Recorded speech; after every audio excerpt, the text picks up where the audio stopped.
Say, can you see by the dawn's early light what so proudly we hailed at the twilight's last gleaming, whose broad stripes and bright stars through the perilous fight o'er the ramparts we watched were so gallantly streaming, and the rocket's red glare, the bombs bursting in air, gave proof through the night that our flag was still there.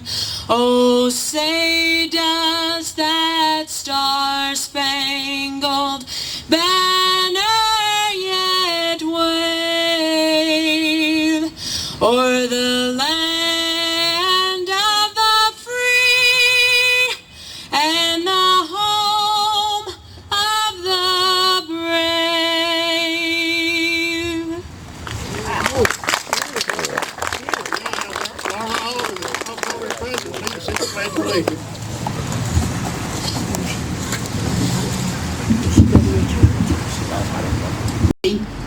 My color is bright red, is a reminder of the crosses of white of all the brave men who stood in harm's way to protect our great nation and our freedom today.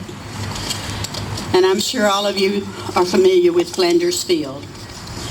In Flanders Fields, the poppies grow between the crosses, row on row.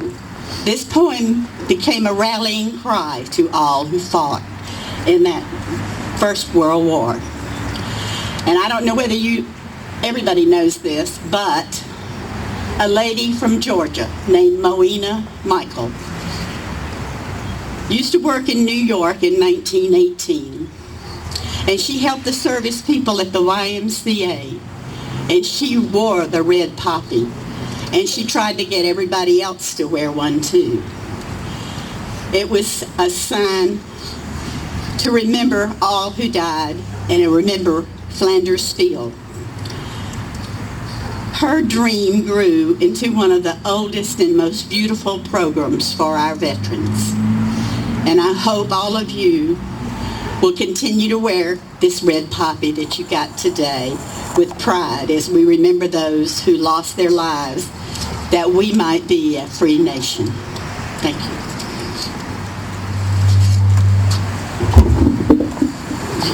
We will now fire a volley from cannon across the road, followed by a 21-gun salute from Post 86 and Post 524 Honor Guard, and another volley from cannon.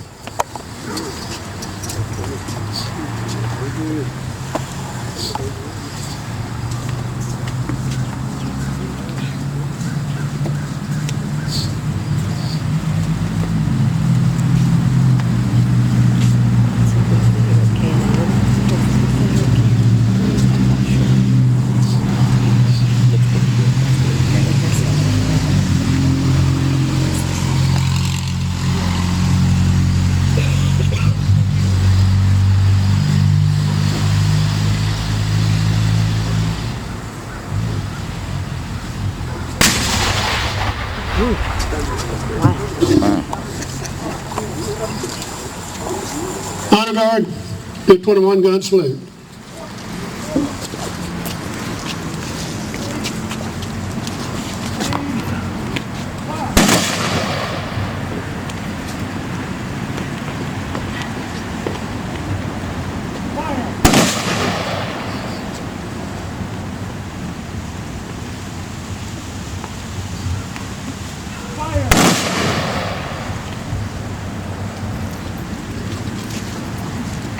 So we now have another volley from the cannon.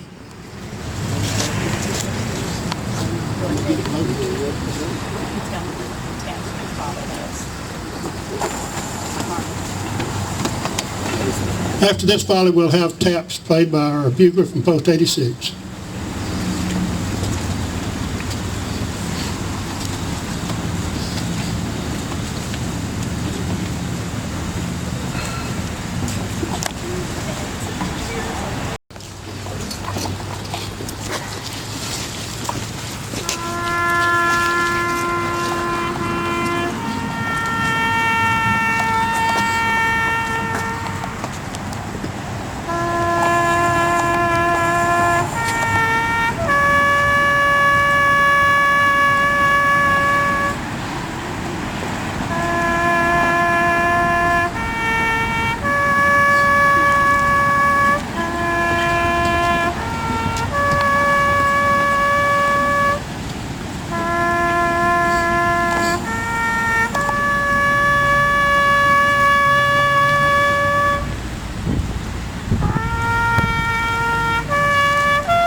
for this Veterans Day program, a member of Post 86 who has been a member for 64 years.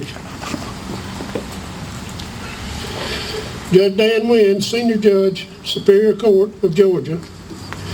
Dan Winn is a past president of both the District Attorneys Association and the Georgia and the Council of the Superior Court Judges of Georgia. He was a member of Georgia's Constitution Revision Commission and is an honorary president of the World Jurist Association. He fought with the U.S. Marine Air Corps in World War II and has received the Distinguished Flying Cross and the Air Medal. Please welcome Judge Dan Winn as our guest speaker.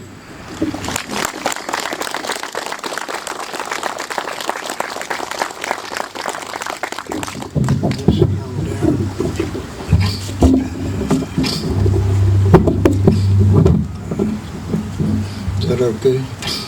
You hear me all right? Yeah. Well, you got stuck with me by accident. I told Marvin I would get a speaker for him. I had 2 or 3 good ones in mind, and I waited a little too late, and he said, I got to put it in the paper, you got to do it. So that's it. Veterans Day, it, of course, melds our veterans' common bond together. The Army, Navy, Air Force, Marines, I feel a strong bond with all of them. When I hear their songs, it gives me quite a thrill. When those caissons go rolling along for the Army, anchors away, the Air Force song, and of course, when they mention from the halls of Montezuma, it gets a little more special. I want to also add the National Guard. I have a great respect for the National Guard, and you should too. World War II, a great group left here of National Guard members and fought in World War II, a fine group.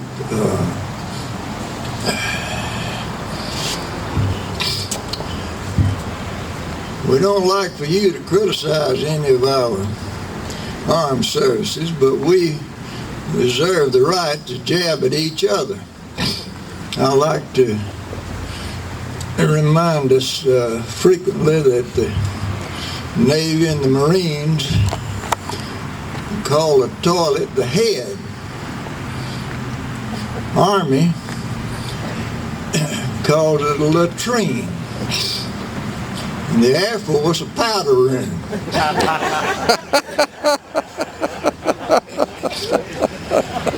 Because the Marines have always been accused of trying to take a little more credit than they deserve, and we probably did when we used to recite this poem in the Pacific.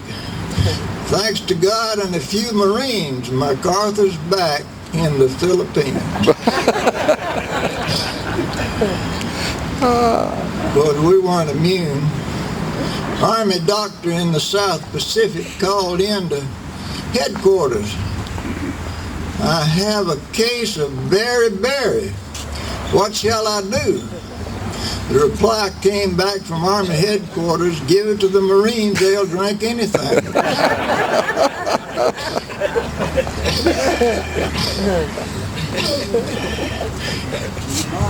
Through each war, veterans have their problems either with the press or the public or historians. Historians mainly. I'm more conscious of those failures to record history. World War II, of course, and particularly in the Pacific and with the Japanese. I get angry when I think of the failure to properly recognize that the atomic bomb was correct, that it saved millions of lives. People who say, oh, we kill women and children, we don't do that. Well, there would have been millions of us and many millions of Japanese women and children killed had we not used the bomb. Amen. I get angry. I get angry when we do not record the proper history of the war in the Pacific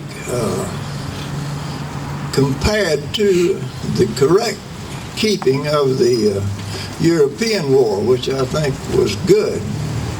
But when you realize that no history book records the atrocities of the Japanese, and the fact that compared to German war POWs, war camps, of 3% casualties, the Japanese, our POWs, ranged anywhere from 1/3 to 45%. And you don't find that in history books. Can you imagine coming back from Europe and a soldier being ordered not to mention the Holocaust, Auschwitz, Buchenwald? We did worse than that in Japan because they had many more killings, at least 5 times as many there as did the Germans. And you don't find it in your history book. The Korean War had their problems with history. They were not given full credit for their actions. They began to refer to it as the Forgotten War because of that. Now you go to Seoul, Korea, and you will find a different attitude there. They still appreciate Americans. The Vietnam era veterans, it is a true disgrace that they were not given the same support of this country as every other veterans group. It was a disgrace that we let